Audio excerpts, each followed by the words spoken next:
दोस्तों अगर आपके पास भी गूगल पे है, आप भी गूगल पे एप्लीकेशन को यूज़ करते हो, तो सबसे पहले यहाँ पे जो मोस्ट इम्पोर्टेंट है आपको पता होना चाहिए कि हम गूगल पे से पर डे ट्रांजेक्शन कितना कर सकते हैं। मतलब एक दिन में 24 यानी 24 घंटे के अंदर हम गूगल पे से मैक्सिमम कितना ट्रांजेक्शन कर सकते हैं, और ट्रांजेक्शन का जो लिमिट है जैसे एक बार, दो बार, तीन बार, इस तरीके से हम कितने बार कर सकते हैं। एक तो हो गया कितना तक और कितने बार, दोनों में डिफरेंस है। तो इस वीडियो को कंप्लीट देखिएगा, क्योंकि फ्रेंड्स अगर आप गूगल पे, आप चाहे फ़ोनपे चाहे पेटीएम, कोई भी अगर आप यूपीआई एप्लीकेशन यूज़ करते हो तो आपको ये पता होना चाहिए कि यूपीआई का ट्रांजेक्शन लिमिट कितना है और मतलब कितना बार है। क्योंकि अगर आप इसको अच्छे से नहीं समझोगे तो आपके बाई पोस्ट आपके घर पर इनकम टैक्स का नोटिस भी आ सकता है, क्योंकि ऐसे बहुत सारे लोग हैं जो ज़्यादातर ट्रांजेक्शन करते हैं यूपीआई से। तो अगर आप इस सारा कुछ जानना चाहते हैं यूपीआई की ट्रांजेक्शन लिमिट क्या है, कितना तक हम ट्रांजेक्शन करेंगे तो हमारा नोटिस नहीं आएगा इनकम टैक्स तक तरफ से, तो आप इस वीडियो को बिना स्किप किए हुए शुरू से लेकर लास्ट तक देखिएगा। आगे बढ़ने से पहले आपसे छोटी सी रिक्वेस्ट है फ्रेंड्स, अभी तक आपने इस चैनल को सब्सक्राइब नहीं किया है, प्लीज़ चैनल को सब्सक्राइब करके बेल आइकन को प्रेस कर लें, बिकॉज मोटिवेशन मिलता है इस तरह के कंटेंट क्रिएट करने के लिए। बात करते हैं प्रोसेस की, तो वीडियो को स्टार्ट करते हैं। तो देखिए फ्रेंड्स, सबसे पहले मैं बता दूं कि बैंक अकाउंट और यूपीआई दोनों में डिफरेंस है, दोनों का रास्ता अलग अलग है। क्योंकि यूपीआई कुछ अलग है, बैंक अकाउंट कुछ अलग है। काफ़ी लोग सोचते हैं कि बैंक और यूपीआई दोनों सेम है, बट ऐसा नहीं है। यूपीआई एक वे है जिससे उसमें बैंक को लिंक करके और उसमें बैंक को अपने टाइप करके हम यूपीआई से ट्रांजेक्शन करते हैं। जैसे आपने देखा होगा डेबिट कार्ड पे और क्रेडिट कार्ड पर भी, वहाँ पे वीज़ा और क्लासिक और रुपया, इस तरीके से आपको डेबिट कार्ड पर एक लोगो देखने को मिलता होगा।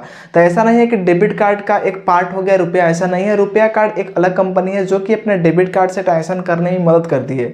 सेम उसी तरह बैंक अकाउंट और यूपीआई अलग है, जो कि बैंक को हम लिंक करते हैं यूपीआई में, और यूपीआई से अपने बैंक के द्वारा ट्रांसफर करते हैं, ट्रांजेक्शन करते हैं किसी भी अदर बैंक अकाउंट में या किसी भी अदर यूपीआई में। अब बात करते हैं कि यूपीआई का पर डे ट्रांजेक्शन कितना है। देखिए फ्रेंड्स, चाहे आपके पास गूगल पे हो या फोन पे हो या पेटीएम हो, तीनों का ट्रांजेक्शन है यूपीआई है, और यूपीआई जो ट्रांजेक्शन लिमिट है वो 1 लाख है। 24 घंटे यानी 24 आवर्स यानी per day transaction limit 1 lakh है। अब बात करते हैं क्या हम 1 लाख को एक बार में ट्रांजेक्शन कर सकते हैं या नहीं। तो जी बिल्कुल आप कर सकते हो, लेकिन इसका भी कुछ कंडीशन है। कंडीशन ये है कि मान लीजिए आपका जो लिमिट है 1 लाख है, तो आप जो यूपीआई जो ट्रांजेक्शन करते हैं उसका भी लिमिट है 10 बार। आप यूपीआई ट्रांजेक्शन जो लिमिट करते हैं, ऐसा नहीं है कि सिर्फ आप एक ही बार ट्रांजेक्शन करेंगे आपका ट्रांजेक्शन बंद हो जाएगा, ऐसा बिल्कुल नहीं है। आप 1 लाख को आप 10,000 करके 10 बार में भी ट्रांसफर कर सकते हो, एक बार में भी कर सकते हो। इसका जो मैक्सिमम जो लिमिट है 1 लाख है, और जो ट्रांजेक्शन का जो टाइम है जैसे एक बार, दो बार, तीन बार, ये इसका जो लिमिट है वो मैक्सिमम 10 बार है, मतलब 10 बार है। तो देखिए फ्रेंड्स, अगर आप एक बार में 1 लाख ट्रांसफर करना चाहते हो तो भी कर सकते हो, लेकिन अगर आपने जो यूपीआई के अंदर बैंक को लिंक करके रखा है उस बैंक का जो ट्रांजेक्शन लिमिट है यूपीआई वो कितना, ये मायने रखता है। अगर हो सकता है कि आपका ट्रांजेक्शन लिमिट यूपीआई तो 1 लाख है, लेकिन आपका बैंक का जो यूपीआई ट्रांजेक्शन लिमिट है वो 1 लाख से कम भी हो सकता है। क्योंकि इंडिया में जो भी बैंक है सभी का यूपीआई ट्रांजेक्शन लिमिट अलग अलग है। बैंक की बात कर रहा हूँ, यूपीआई की बात नहीं कर रहा हूँ। तो आपका जो बैंक का यूपीआई जो लिमिट है वो 1 लाख प्लस है या 1 लाख तक है, तो भी आप यूपीआई से 1 लाख एक ही बार में ट्रांसफर कर सकते हो किसी भी बैंक में या किसी भी यूपीआई में।